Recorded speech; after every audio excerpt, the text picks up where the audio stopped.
So we're trying to make a profitable book in 90 days or less, which is why I like to separate Amazon ads in 3 phases. Phase 1, phase 2, and phase 3. I'm getting a little bit cold now, so I want to go wear my robe. Now I feel super comfortable. Now each one of these phases is going to last for a certain amount of time. Phase 1 usually lasts anywhere from 30 to around 40 days, but I think 30 days is enough. But it all depends on your book, how good your book is, how good the keywords that you picked are. Phase 1 relies on a bunch of different things, but usually it takes only around 30 days. Phase 2 usually takes around 30 to 60 days. And then phase 3 is a transition period, which basically lasts forever. This is when you're optimizing everything. So phase 3 is where you actually start making a bunch of money. Phase 1, you're teaching Amazon. Phase 2, you're expanding. And then phase 3, you're making a bunch of money. You're pulling out profit. But it's so important that you do each one of these phases correctly in order to reach this goal that you have, which is making a bunch of money. And I'm going to show you exactly how each phase works and how to do each phase correctly in order to achieve this final goal. Because you worked so hard to create this brand new book, you did the cover correctly, you did all the formatting, you did everything how you're supposed to do it, and now all that's left is the ads. If you can do the ads correctly, you're about to make a bunch of money. So how does phase 1 work? Phase 1, this is during the honeymoon period, which is when Amazon is looking at the conversion rate of your book. It's going to last anywhere from around 30 to 40 days, most likely 30. And how does it work? Well, here are the campaigns that I make in phase 1. Phase 1, I have a broad match campaign with fixed bids. And then I'll have my main keyword. So I have a keyword campaign with the main keywords that we selected, around 10 to 15. I have them in broad match so they can expand and get a bunch of keywords. And then I also have it as fixed bids. Why? Because in order for Amazon to use the bidding strategies of down only and up and down effectively, that means that it needs to have sales data. Amazon can't randomly predict if your book is going to work or not. You need to show it what works first before it can make those decisions for you. So fixed bids is your best bet, especially in phase 1, because you're telling Amazon, I know you don't have data yet, so just stick with fixed bids, show me for this bid, and then afterwards we'll have the conversation again, and then you can help me out by lowering the bids.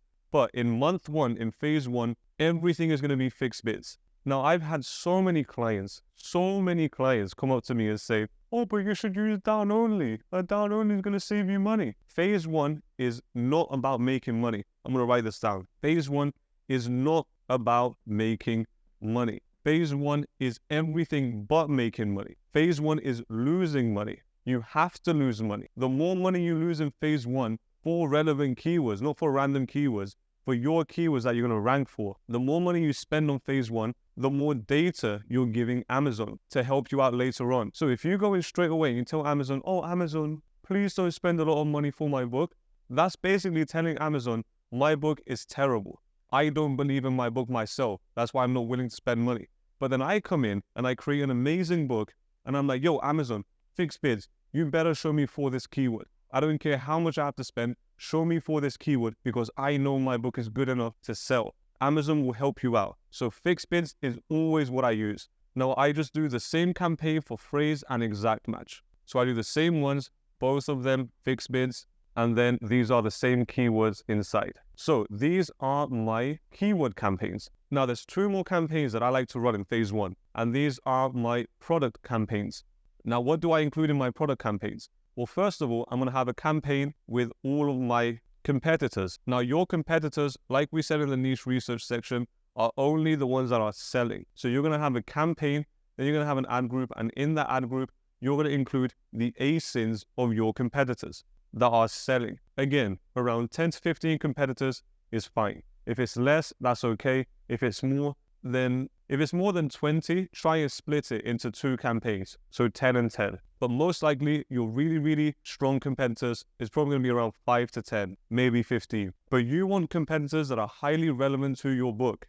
If I'm selling a dinosaur encyclopedia book for kids, I only want competitors that are selling, which are also a dinosaur encyclopedia book for kids. So one campaign is the strong competitors, the ones that are selling. Again, fixed bids, and it's just going to be all the products. So it's going to be the ACEs. Now I'm going to do the exact same thing and have my weak competitors. These are the ones that are highly related to my book. They might show up on page 1 or page 2, but they're not selling all that great. They might be selling 1 copy every 3 days or 3 copies a week or something like that. So I'm going to have one campaign with all the competitors that are selling, and then one campaign with all the competitors that are not selling. Again, fixed bids, exact, and it will just be my products. So this is my product campaign. So anytime I start phase 1, I have 5 different campaigns: a broad match with my main keywords at fixed bids, a phrase match with my main keywords at fixed bids, and an exact match with my main keywords as fixed bids. Now for my products, I have my high selling competitors at fixed bids, exact match for my products, and then I have my weak competitors, fixed bids, exact match for my products. Here's why I like to do this in phase 1. Because phase 1, you give Amazon a brand new book and it has no sales data. So you give Amazon some keywords and you give Amazon some products. Just like we talked about in the honeymoon period, you're going to give Amazon some highly related keywords. These are the black dots. If you see a black dot, that means it's highly relevant for your book. It means your book is converting extremely high for that target. So all of these black dots are different keywords. We usually have 10 to 15, like we said, but I'm not going to draw 10 to 15 here. And the same with products. Let's say we have 10 to 15 different products. Now, some of the ones that we give might not convert as well as we thought it was, even though it's highly relevant. So for our keywords, we might give 1, 2, 3, 4, 5, 6, 7, 8, 9. We might give 9 keywords and 1, 2, 3, 4, 5, 6. 6 of them are working very well and 3 of them aren't working very well. What Amazon's going to do with your keyword campaigns, all 3 of them, is they're going to start to get sales. Why? Because your book is really, really good.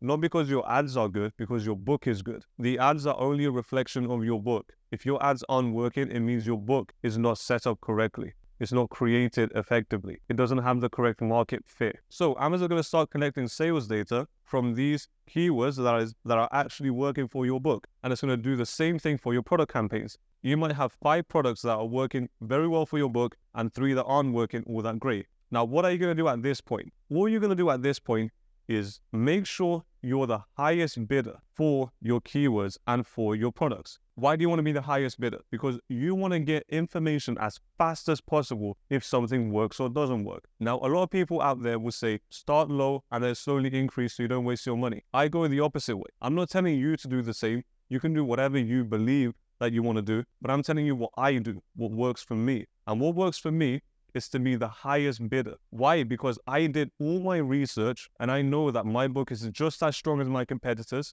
I have my USP, which I know is going to differentiate me from my competitors as soon as someone looks at my book. I have my A+ content set up correctly, design-wise and copyright-wise, so I'm talking directly to my customer, and I have my reviews set up so they can go and see all the social proof. So there's no reason to not buy my book. And because I'm confident in my book, I always try and bid the highest. I might bid $1 to start off with. I might bid $1.20. And I even have some books that I start off the bids at $1.50. This all depends on your niche. Now you might be saying, oh, $1.50 is a lot of money. Yeah, but you're only paying for highly relevant keywords to show up for. $1.50 is a lot of money if I'm targeting a cat book when I'm selling a dinosaur book. $1.50 is a lot of money. But if I'm selling a dinosaur encyclopedia book for kids, and my target, what the customer is going to search for to find my book, is dinosaur encyclopedia book for kids, do you think there's a high chance that they're going to buy my book? Probably, because they're searching for exactly what my book is about. And I'm willing to pay as much as needed to get that click and get that sale, because I'm paying for the sales because we're in phase 1. If you're a high bidder, you're going to get a lot of clicks. And if you did your A+ content correctly, and you have a really good cover and your book is good in general, you're going to get sales. It's going to be very, very hard for you not to get sales if you did everything correctly. Now, as you start to build up sales, Amazon starts to build up data and it starts to figure out, oh, I know what works for this book. Oh, maybe we shouldn't show this book here. We should show it over here because it works really well over here. Oh, I'm starting to understand. Now that I'm getting the data, Amazon will start to understand what your book is, who to show it for, where it works, where it doesn't work. So Amazon slowly starts to learn. Now, the peak of Amazon's learning is around 100 to 300 sales. This is what I expect to get before I move on to phase 2. I won't move on to phase 2 until I have 100 to 300 sales from ads combined from all these campaigns. So I might have 20 sales here, 25 here, 30, I might have 50 here and 10 here. Now, if you reach 100 sales, and I know what you're asking, if I reach 100 sales, can I move on to phase 2 as soon as possible? If you reach 100 sales within 20 days, what I would do is I would leave it to run for at least 30 days. because all the sales you're getting are super relevant. And the more sales data you have, the easier it will be for Amazon to help you out later on. So that's phase one. Let's assume that we're paying 120 for all our bids. All our clicks are 120. If our conversion rate is 20%, which is completely doable, most of my books are at 25% and they're doing fine. So let's say we're paying 120 at 20%, that means for every 5 clicks, we get a sale. And because it's a relevant keywords that we're targeting, a relevant product, we're going to get the sales. So 5 times this is $6. Our profit is probably $5. So we're probably losing $1 for every sale. So if we get 200 sales, we're losing $200. But we're not actually losing $200. We're spending $200 to get the data that we're going to need so it can give us $1,000 later on. So don't have the mentality of, I'm losing money on ads. Have the mentality of, you're buying data for Amazon to help you out later on.